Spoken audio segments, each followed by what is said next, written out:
All right, so everybody, look me in the eyes and bear with me, all right? Because this one's a roller coaster. What we are looking at here is a 3 versus 3 tournament, not quite conquest, but a little bit conquest. All right, bear with me. So each team has brought 5 decks, and in those decks, they are allowed to overlap each region one time, but they are not allowed to play the same regional composition twice. For example, you can play Freljord twice, but you can't bring 2 Freljord Shadow Isle decks. Each team has to play each player within the first 3 games, and then for games 4 and 5, if it comes to that, you can play any players that you want, but you can't have the same player play games 4 and 5. So everybody gets to play, one person gets to play once, 2 people get to play twice if you are going to a game 5. Once you win with a deck, your team is not allowed to play it anymore. If you have lost with a deck, any other teammate can go ahead and pick it up. Once you have won with 3 of your decks, then you are declared the winner of the match. And because this is an invitational, they are straight away into the top 8, so this will be a single elimination event.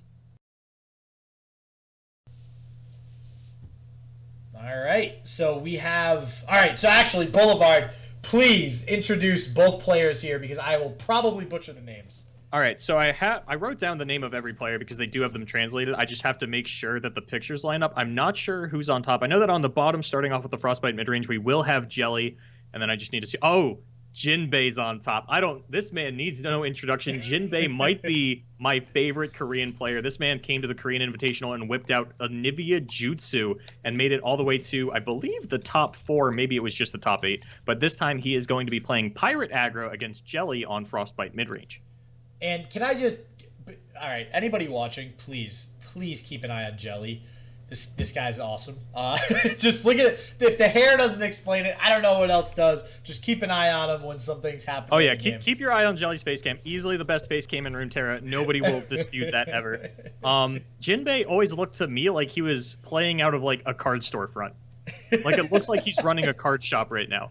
He's got some retro Pokemon cards in the back that he's collecting and gonna sell soon. So, but we do see the Ice Veil Archer here attacking. So we have the mid-range Frostbite versus Pirate Aggro. Which, what's your thoughts on Pirate Aggro thus far, Boulevard? I was actually going to ask you if we still want to call this Pirate Aggro. Is that still like accurate? I mean, it's a Misfortune Gangplank deck, so I want to say yes, but it doesn't really look like the Pirate Aggro that we initially saw. God, back in like patch 1.4 or patch 1.6. Yeah, I got to agree. I tend, like when I was running Pirate Aggro a little while back, I like to run a little bit more of the scouts and stuff like that, and just more like units attacking, which there are a decent amount of units to allow this deck to go wide. But yeah, I think as long as it's MF and Gangplank, it's considered Pirate Aggro for now. Okay, and it's really weird to me because Noxus used to be so hotly contested among the aggro lineups, and that's why it was so difficult to actually build a 3 aggro lineup in region locked, because you really wanted this Crimson Disciple Imperial Demolitionist combo available to you across every single aggro deck that you could possibly bring. And nowadays it feels like it really doesn't fit in a lot, and it's mostly Pilt over Zon or Ionia that you're actually going to be fighting for your spot on. This does normally mean that scouts would be out of the lineup, but as I had mentioned earlier, you can double up on a region once, so I'll actually have to check back a little bit later and see if the scout deck is where they committed their other Bilgewater and if they've gone for a massive aggro lineup. Definitely. And we see here Jelly. Jelly's going to be the easy name to remember. Jelly goes in for the attack with the Ash, it looks like. I'm just waiting for him to go ahead and submit the attack. Looks like he does. Will Frostbite this petty officer and force out not the greatest block on the side of Jinbae, right? Yep. I get that right? Awesome. So we'll see what deck here is going to have the advantage. I mean, I feel like generally speaking, the aggro deck is going to have a little bit of an advantage against this mid-range Frostbite deck. Yeah, that sounds about accurate. There's not a lot of healing in the deck. We don't have access to the deck list, so we're not sure if there's Kindly Tavern Keepers in here. Even if they were, I still wouldn't say that that necessarily swings it in the favor of the Frostbite midrange. More so just gives it a fighting chance. But yeah, I mean, you do need to try and race like this. And I think this is, a good adaptation on the part of Jelly, understanding, even if I'm not taking the most favorable sort of advantages here, I do have to try and aggro out my opponent. It's almost certainly not going to work. And when this Gangplank comes down next turn, we'll really see that kind of come to fruition. It's a rough matchup. Yeah, Gangplank is going to be really hard to deal with if we do see it come down by Jinbae here on turn 5. Looks like he's thinking, though, so we might see the Imperial Demolitionist here.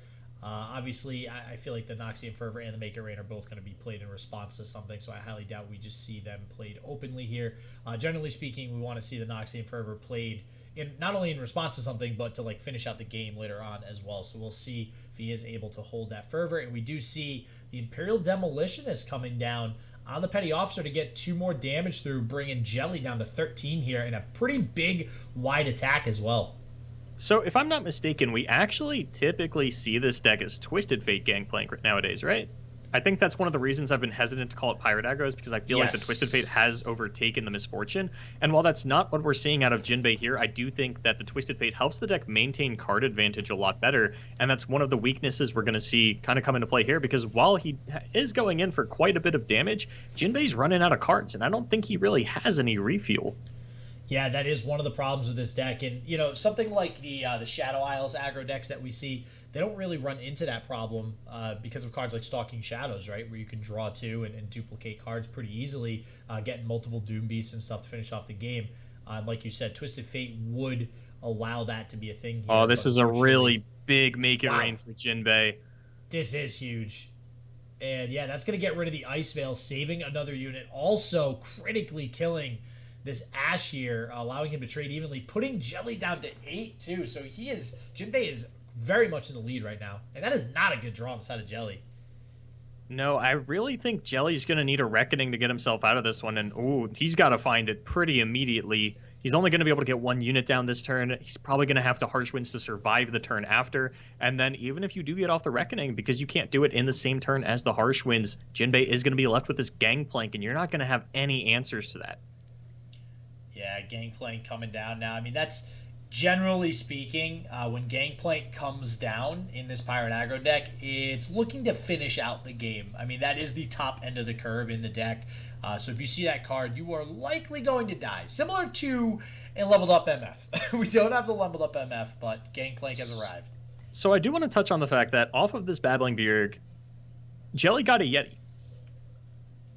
Ooh. And the first time I had seen the Yeti version of this deck was in the Japanese Mind Masters tournament, and I'm wondering if this is just the Frostbite midrange build in the East, if this is something that they really like over there. Because we really don't see it in the West. We've gone more back to that standard, you know, I don't know how to describe it. It's super standard Frostbite midrange. Yeah, I'm not crazy about the Yeti. I do think it has a lot of potential in decks that are doing the ramp thing nowadays, right?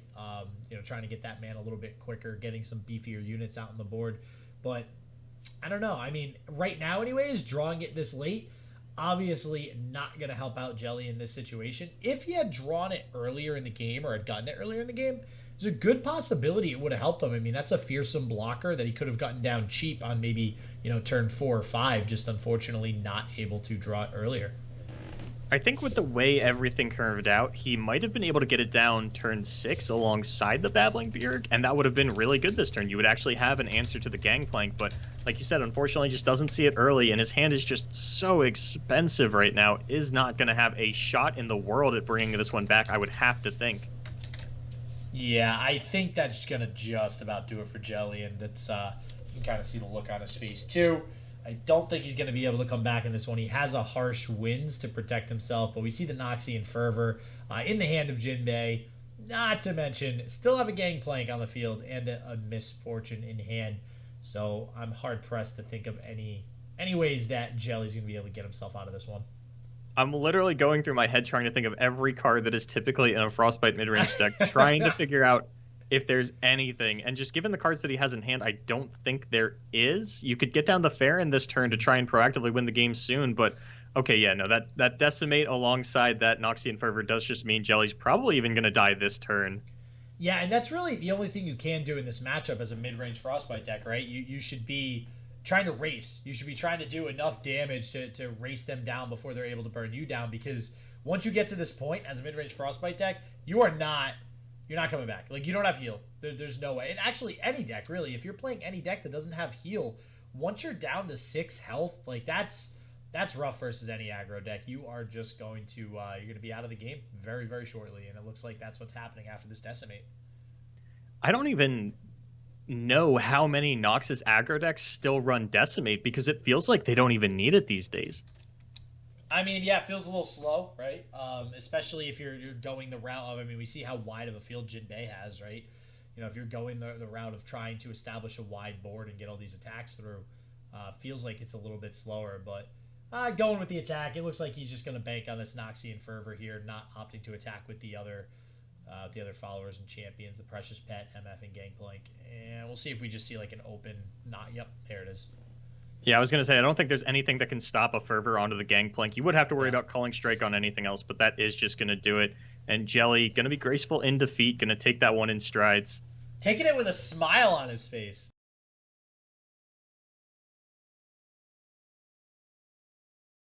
All right, so it looks like, again, we have Suseuplife versus Rune-Telling. And it looks like we have... So this is... All right, I've seen this. This is not Jack the Ripper. This is Jack the Winner. I always want to say Jack the Ripper whenever I see this card. I love Jack the Winner, man. And we're going to get that versus a pretty typical Endorse Spiders, though I did see a copy of Mark of the Isle in the opening hand before it was mulliganed away. That's a card that's kind of been fluctuating back in and out of Endorse Spider decks. Do you have an opinion on that one? Ooh, Mark of the Isles. I can't ever look at that card and see anything other than +3/+3. And then when I realize it's not +3/+3 anymore, I don't really like it. I just, ever since that change, I don't really like it unless you're playing some sort of really super hyper aggressive deck, which They Who Endure is a very super hyper aggressive deck. So depends. If that is kind of the way that we see Rune-Telling play here, really aggressively trying to go wide on the board and just aggro down Suseuplife, then yeah, I do like it. All right, yeah. But we'll see what he decides to go with here. I mean, if he is going to go the aggressive route, I would imagine it's going to get Keeper into Butcher. Yeah, exactly. I'd like to see Keeper into Butcher, possibly even an Elise, an Elise here coming out, especially with the Fearsome tag, because the Jagged Butcher will not be able to block, but we probably will get a Petty Officer coming down here. And that's going to... Okay, I wasn't sure if it was going to grab the barrel or not, maybe go for a big Make It Rain, but not going to be the case, and we are now going to get the Butcher over the Cursed Keeper now that the Callista is on board, and of course we'll be able to level that next turn with the Bladed Caretaker. It's always a little awkward when you open this perfect curve of like Cursed Keeper into Callista into Bladed Caretaker, but you don't have the attack token on 4, so you kind of feel like you have to wait until turn 5 to actually get that down, which means your leveled Callista isn't attacking until like turn 7. It can be really, really awkward. Yeah, I got to agree, and that's something to be said about Legends of Runeterra specifically, is the way you play your deck is entirely, well, maybe not entirely all the time, but in a lot of specific decks, it's entirely different based on when you have that attack token, if it's on odds or evens. And to your point, yeah, it feels really awkward this turn having to attack like this. I mean, this is kind of the strategy of the deck, though on the side of Rune-Telling, be aggressive, be the one putting on the aggression here. So we'll see if he's able to get into turn, like you said, turn 5 or turn 7 with a leveled up Callista here, being able to attack. And I think there's a pretty good chance, actually, that if Suseuplife doesn't go for an open attack and instead goes for some kind of development, I think it's pretty reasonable for Rune-Telling to actually throw down this Bladed Caretaker. Maybe play the Omen Hawk first, see if you can get your opponent to play a couple of cards, but I think you really want to level the Callista this turn. Mm-hmm. Yeah, going into turn 5, the level Callista would be absolutely amazing here. It just always feels bad to use a Bladed Caretaker like that defensively, right? I mean, yeah, sure, you get the trigger on the Callista, but you don't get those sweet, sweet sapling challenges, which, honestly, especially against the board like this, I mean, if he is able to get a Bladed Caretaker off, you're going to clear most of your opponent's board. Well, normally, yeah, but there is a Make It Rain on the side of Suseuplife. And that's like, that card feels so good in this matchup specifically. Every time I'm building a Bilgewater deck, I'm like, do I really want to play Make It Rain? Generally, the answer depends on how much barrel generation I actually have in the deck. But in this case, it is going to work out phenomenally because it does let you help your units survive through that Bladed Caretaker. Yeah, lots of good targets. Lots of good targets for the saplings there. But we do see Suseuplife going for the attack here. Rune-Telling going to get this trade with the Omen Hawk out of the Jagged Butcher. Threatening a lot of damage, though, on the side of Suseuplife, unless he does offer up a blocker here. And if he does, he could just level the Callista on the block, actually. He wouldn't even need to use this Bloody Caretaker. Yeah, my concern is that there is the Noxian Fervor versus Suseuplife, and do we want to use this to kill the Callista before it can level, or do we want to send it at face? This is where my inexperience in Runeterra really is at the forefront is in aggro v aggro matchups. When do you control the board? When do you go for face? Things like that. But I do have to assume that a leveled Callista is going to give Rune-Telling just a little bit too much pressure for you to handle, especially given the sort of slower hand that you have available to you. You've got a couple of burn spells, but 2 5-cost units means it's going to be a couple of turns before you can actually play all of this out. And I think personally, I would go for a kill on the Callista here. It's just a matter of what do I sacrifice. The answer is going to be Jagged Butcher.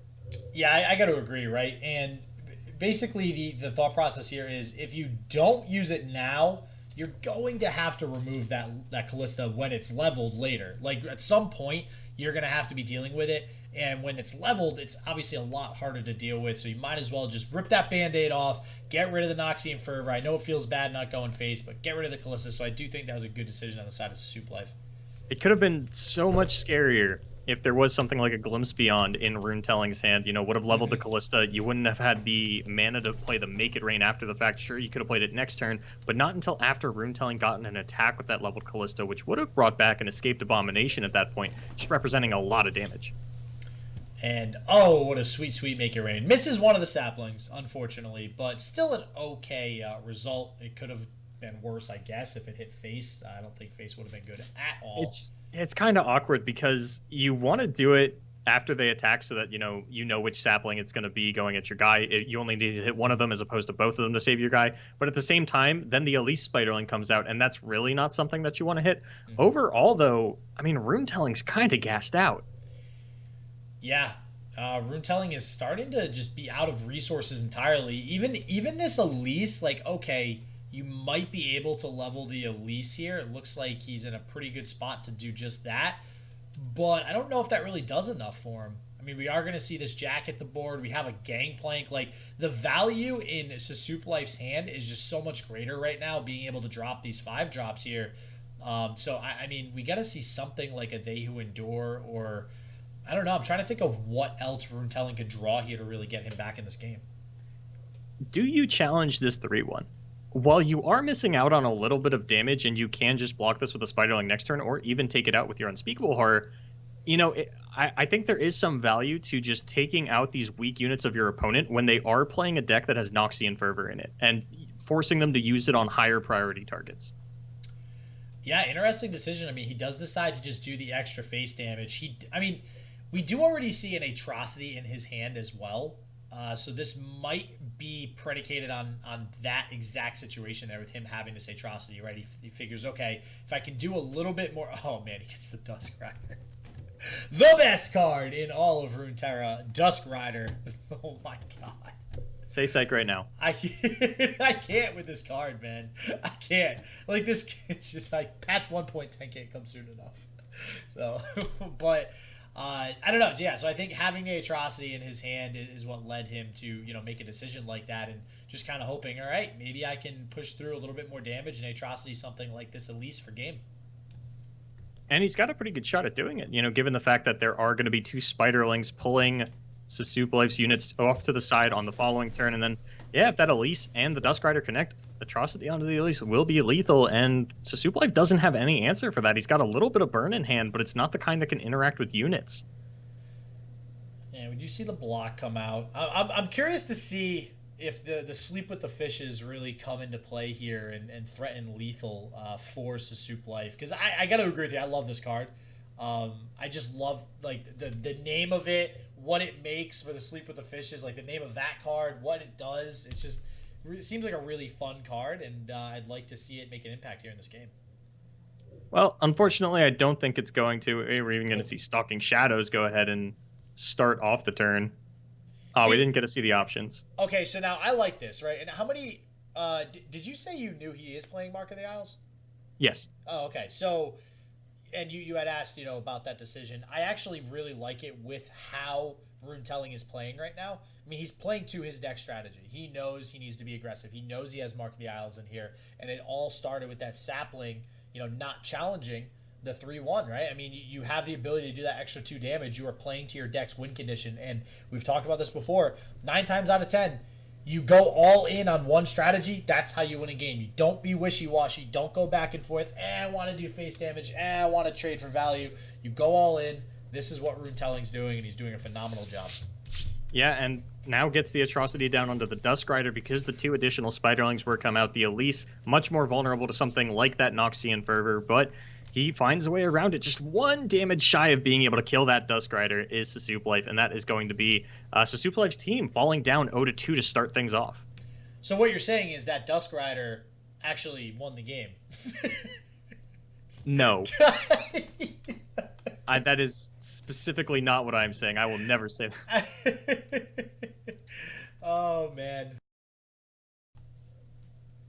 So these are players that we've seen before across multiple Korean tournaments. And I want to say that Shanghigh ended up winning one of them or getting the finals of one of them. I feel like he outperformed my expectations at least one time, and I'm struggling, unfortunately, to remember which event it was. But, I mean, his team is up 2-0, so there's a good chance we'll see him again in the top 4, and I'll get to remember it by then. It wasn't a previous King of Runeterra, was it? No, the previous King of Runeterra winners were Chenia, Kong So-ye, and Dawn, who are actually, I don't believe any of them are in this tournament. No, Chenia is. I believe Chenia is in this tournament, but Kong So-ye and Dawn did not make an appearance this time around. All right, well, for now, anyways, we do have what looks to be, so this is a Lux Aurelian Soul deck mirror match, which I cannot say we've seen this at all in the West. Wow. No, I mean, this is a deck that's been picking up popularity, but I really didn't think that the Lux Aurelian Soul deck played Herald of the Dragons. From the opening hand that I saw out of Shanghigh, or Ddahyoni rather, I kind of assumed that it was going to be, you know, the dragon. I guess the dragon deck is the best way to call it. You know what I'm talking about, right? The mobilize. Yeah, and that is not exactly the greatest deck of the format as of now. It does seem good as kind of like a early game ramp deck and getting out these larger dragon units, but that is not the case here. It's just play. I don't know. Well, I'm actually really curious to see how both of these decks perform here. Are they both playing Herald of the Dragons? I didn't see any in Shanghai's opening hand, only Ddahyoni's. Okay, so it's yet to be determined. So we'll see if we do see some more of those come out here. It'd be interesting to see. We do see a Grizzled Ranger come down for the time being on the side of Ddahyoni. So yeah, as we had mentioned, this is a deck that's been picking up in popularity a lot lately. I guess it almost feels like at least Ddahyoni's version is going to be sort of the dragon mobilized deck mixed with the Lux version, whereas on the side of Shanghigh, we do seem to be just a little bit more all in on that Lux sort of package, you know, just based on the hands necessarily. We do see that Sunburst as well as some of the Invoke cards, some of the Daybreak things. The Concerted Strike is going to come up, I would say, decently big here, especially given the interaction that it has with Screeching Dragon, being able to make that a little bit better. It kind of like gets double value as a combat trick, where I get to kill one of your guys, and then all of a sudden on the other side of the combat, my guy gets a +1/+1. Maybe that helps me run over whatever I was attacking into. And it looks like, ooh, did you see what he snatched? That is going to be written in stars. Wow. Yeah, and actually, so speaking of Screeching Dragon, so this is, okay, so apparently this is just universally agreed across multiple countries now, West, East, Europe, wherever. This is a good card. We've seen Screeching Dragon come up in many games now, having that Challenger and Fury tag on it, and we see it again here on the side. Well, we see it on the side of Ddahyoni. I'm not sure if Shanghai is playing it as well. Shanghai's on top, Ddahyoni's on the bottom. Oh, sorry. Shanghai is the one playing it. Ddahyoni, we don't know if Ddahyoni is currently playing it. Did that Screeching Dragon not come off a Remembrance? He did play Remembrance earlier. Okay, you might be right. So, well, okay, but I have to assume then that Ddahyoni is playing it, though, if he is playing the Lux version? Yeah. Well, no. The reduced cost dragon card. Yeah, I mean, I'm hard pressed. It feels so weird, though, if we are seeing this Herald of Dragons only for Aurelian Soul and Screeching Dragon. That feels kind of weird to me. I feel like we'd have to see something like the Fused Firebrand, or at the very least, the Infinite Mind Splitter. I feel like it's usually Infinite Mind Splitter. But that's usually in what, like the Targon Ezreal decks that we're seeing Infinite Mind Splitter, right? So, we're also seeing it in the Demacia Targon Dragon decks, but I just can't. I'm trying to wrap my head around the fact that there's just Lux kind of thrown in here. And there's the Infinite Mind Splitter right off the top. So we do see the Mind Splitter come up next. So yeah, just very curious deck building decision from both players, to be honest with you. And so it does look like, at least from how they're both drawing as of now, Shanghai's version does seem to be different. I mean, that dragon, so obviously we now know that that dragon came off of Remembrance. So we're not sure if he is actually playing any of the dragons here. It might just be something that Ddahyoni has decided to do for this version of his deck. I still can't get over the Heralded Dragon. Like, I'm not crazy, right? Like, that's not standard in the Lux Aurelian Soul We deck. have barely ever seen that card played, like, whatsoever. I think I played that card in a deck that I made where I was trying to do dragons, but it was terrible. So I don't know. I mean, the dragon decks have been popular. I was literally just talking to, I think it was Casanova, about this yesterday. Just trying to wrap my head around the fact that this dragon deck had pushed Mobilize to the forefront of my mind. And, like, is this a good card, or is this, like, a cheesy high roll strategy that we see before the deck is totally refined? And now I don't even have the chance to think about it because we've just thrown Mobilize out the window, and instead we're playing Lux. And that's a card we never thought we'd be talking about, is Mobilize. So we do see 2 Hush as well, so we'll see if those are going to end up being impactful here in the next few turns. I mean, with the board states as we see them, they could be actually pretty impactful. You can hush something like the Lux on any given turn. You can hush, maybe this Infinite Mind Splitter when it comes out one of these turns, or possibly even the Aurelian Soul. So we'll see how this ends up getting used here. So Ddahyoni's going to have first priority next turn, which means if he wants to, he can hush Shanghai's Lux and go for the kill on it. And even if Shanghai responds with 6 mana worth of spells, his Lux won't level. Yeah, and that's one of the weirder interactions you can use Hush for, to prevent level ups like that. And I don't see why we wouldn't get that here. I mean, I feel like preventing the other opponent's Lux from leveling up is probably a pretty good play, especially if they're only sitting on 1 6-cost spell. I think it kind of depends what happens here, because if Shanghai goes for an attack with the Lux, I think it's extremely reasonable for Ddahyoni to block with his Lux and use the Hush onto it to try and get that kill onto it. We know that there are Hushes as well as a Concerted Strike in Shanghai's hand, so that's not going to quite work out, but I am interested to see. I think that's what Shanghai is really debating here, is what happens if there is a Hush on my opponent's side of the field, but actually is going to go in with the Lux. And we'll see if we just trade the bubbles here. That might be a thing. It looks like that is what Ddahyoni is deciding to do. We'll see if we get any sort of... Maybe we trade Hushes, too. I mean, we'll see what happens here. I think you have to trade Hushes if you're Ddahyoni, just because your opponent does have Concerted Strike mana and you do not, so they have the opportunity to kill your Lux if you just go for the trade of the barriers. So he hovered the Pale Cascade. That's really risky, because if he does play the Pale Cascade, he won't have the mana for Hush. And they're both players are thinking the other person, like, they see it in their hand, they are thinking the other person has it as well. I would be curious to see how many copies each person's playing. We don't know because we don't have the deck list, but as of now, obviously we have Shanghai with the Hush advantage, so to speak. I think that these decks typically play 2. I think 3 is a lot for any deck, but I could see it if in anything this Lux deck, just because you can fire off, 4 of those in a turn, get a couple lasers, do your thing. Now, Hush brings Lux down to a 4/5? Yeah, I do think we're going to see a Hush out of Shanghai here, if for no other reason than because he has 2 of them.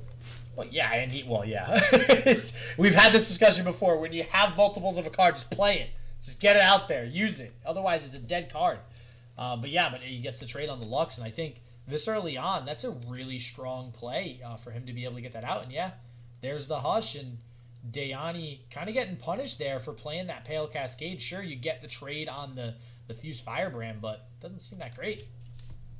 You mean the Screeching Dragon? That's the one, the Screeching Dragon. They're all dragons. Fused Firebrand is my favorite because it's got Spell Shield, and that's kind of the only, I feel like, follower that we see that has Spell Shield inherently in an impactful way that isn't a Celestial. Is that accurate? That's a good question.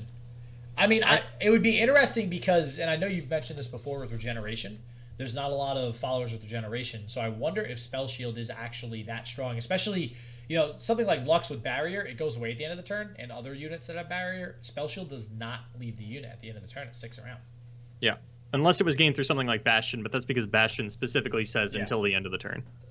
So we're going to use the single combat to try and get a little bit of value out of the Lux. And, once again, we talked about if you have multiples of a card to play it, he has 3 copies of single combat in hand.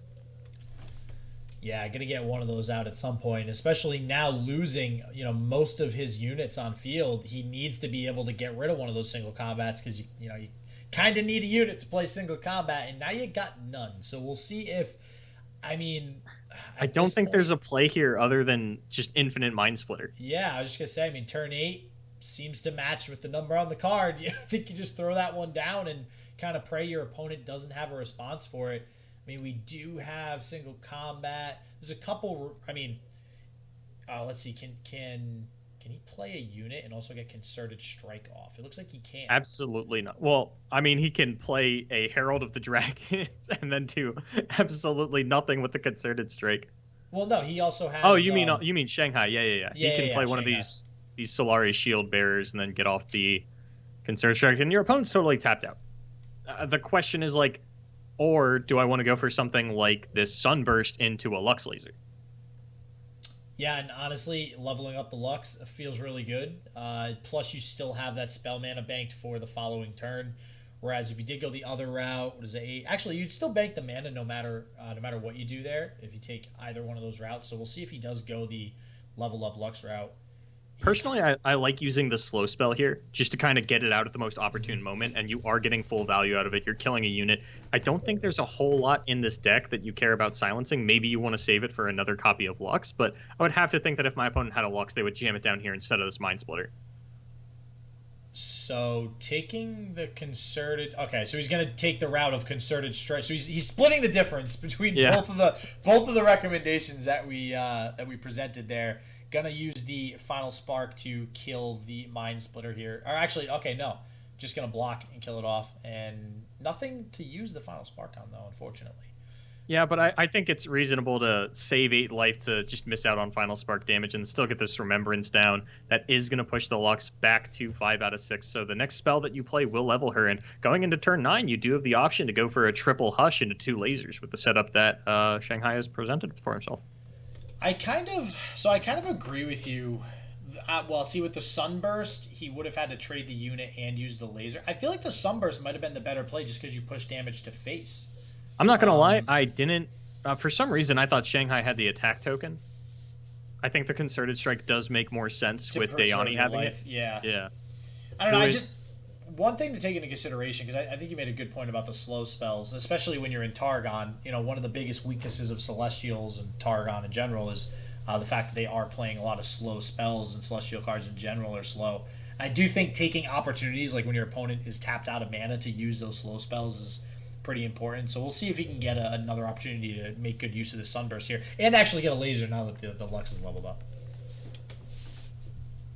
So Shanghai's trying to find the lethal this turn, and he's got a pretty okay shot at doing it. I mean, your opponent has presented 2 Herald of the Dragons. That's about as weak a turn as they could put in front of you. So, I mean, you can hush the one, get a laser, run it over, single combat the other one. Your opponent has no units left. You have to, maybe you do smell the blood in the water here, understanding that your opponent played a pretty naked and open infinite Mind Splitter and can actually just get the double laser here by starting off with the single combat, go into double hush, and that should be able to get it done. And there's really nothing that Ddahyoni has. You can, Pale Cascade into a single combat, but what is that really getting done?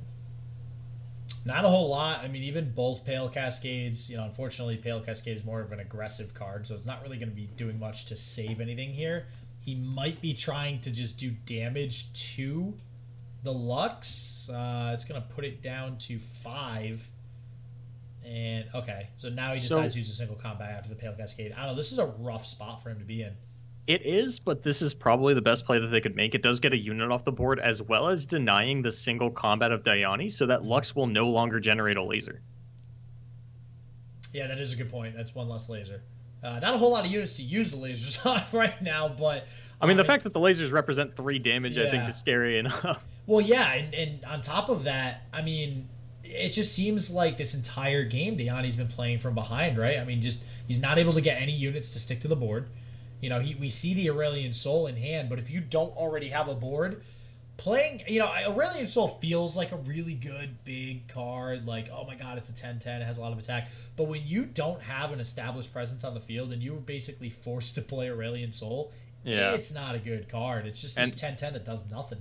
This is just lethal out of Shanghigh is Yep. going to go in for the full suite of attacks, and that is going to be, I believe it is Shanghai's team, actually. I think he's the team captain. Going to be picking this one up 3-0. Wow. All right.